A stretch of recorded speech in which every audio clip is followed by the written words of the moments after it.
This is the Space Cowboy from New Jersey, and today I will be shooting the M1898 Krag-Jørgensen rifle, which I am sure I am mispronouncing, but I will go with it anyway. The Krag-Jorgensen are interesting rifles in U.S. military history with a number of firsts to their name. Chambered for the 30-40, they were originally adopted by the Army in 1892, though it took 2 years before they went into production, replacing the old model 1873 Springfields. They became the first multi-shot rifle for general issue to the troops, as well as the first rifle chambered for a 30 caliber round. And despite the fact that the round is called the 30-40, it was never a black powder round, making it the first smokeless powder rifle adopted by the U.S. military. Now, the main reason why I'm out here today is because I found out about a service rifle match coming up next month. And while I'm not the best shot, I figured it would be fun to enter the competition. Now, since I know I can't win, I decided I'll shoot my most interesting rifle, and that's why I chose the 1898 Krag-Jørgensen. Now, this rifle has a few issues with it, which is definitely going to be a handicap. For one, as you can notice from me shooting, the shells do not always eject completely, and I have to manually pull them out of the receiver or flick the rifle to the side, which you'll see me do multiple times throughout this video.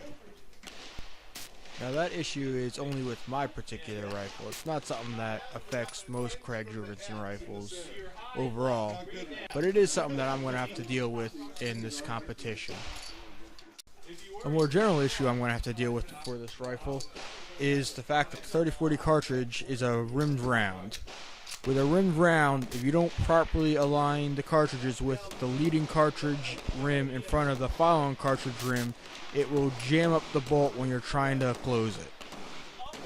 For the rapid fire portions of this competition, such an event would completely kill my chances of completing that particular course of fire. The third disadvantage I'm going to be dealing with is the side-loaded magazine. While it could be slightly faster with practice over a top-loaded magazine, because you can just basically drop the rounds right into the magazine without having to press them down, when it comes compared to stripper clips, it's a lot slower. Considering the system disadvantage is kind of ironic, because originally the military thought the system had the advantage over top-loaded firearms, which was one of the reasons why it was adopted in the first place. Another advantage that the military saw with a side-loaded magazine was the ability to reload without taking the bolt out of battery.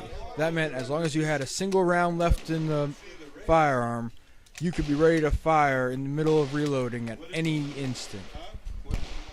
In reality, the issues posed by a side-loaded magazine and rimmed cartridges are very minor. In fact, every year at Camp Perry, Krag-Jorgensen rifles still manage to take top spots despite being over 100 years old now. My main disadvantage is coming from the fact that my particular rifle is just not ejecting cartridges properly.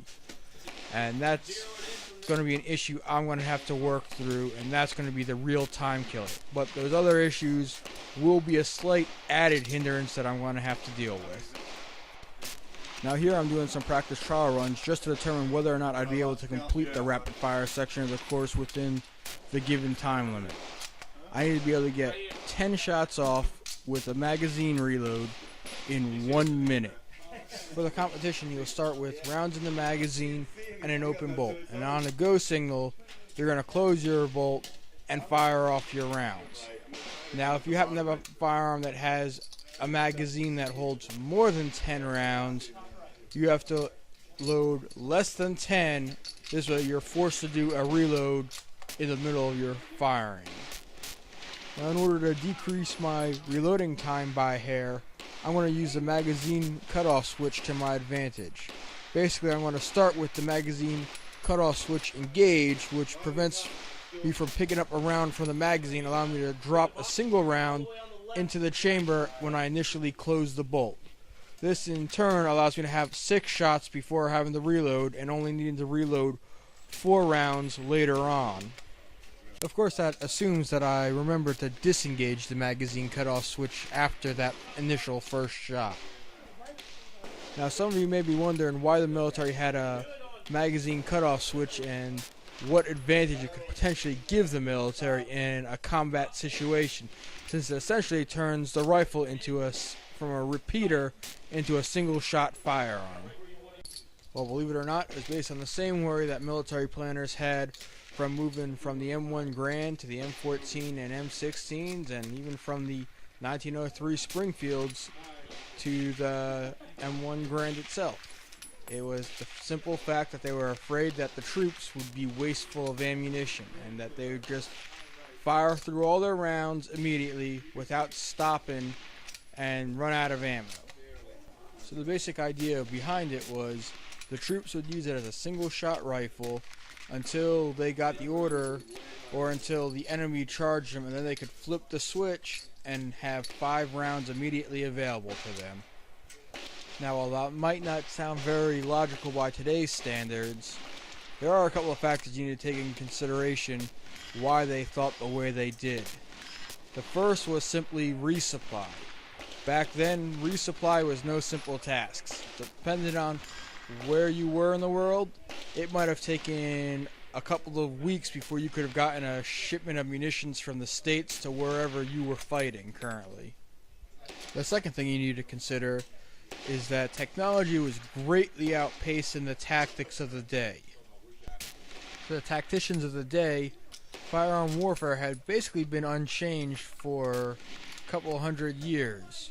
You'd have two sides, they'd line up and exchange fire, and then one side would charge and hope to take the day or be pushed back. So the tacticians of the day easily assumed that that's how firearm warfare would continue on into the future, never realizing that these new firearms would completely change the face of warfare. And here's some video footage of me firing recorded from above to give you a better view of the action in action. Now, normally when I'm at the range, I like to record video from a number of different angles, but unfortunately at this particular range session it was very crowded and it really limited the placement of the camera to really only behind me for most of the session. It wasn't until the end of the day where the table next to me cleared up, allowing me to place my camera up on that table to record this footage. Now, while the previous clip was technically the final shots of the day, I'm going to finish out this YouTube video with the recording of my final and fastest rapid fire drill from that shooting session. Now, this one was really close to whether or not I made the 10 shots in the 1 minute time limit, and honestly I do not know if it happened or not, but I'll let you guys be the judge of that.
I hope you enjoyed this video and perhaps it sparked an interest in this classic military firearm.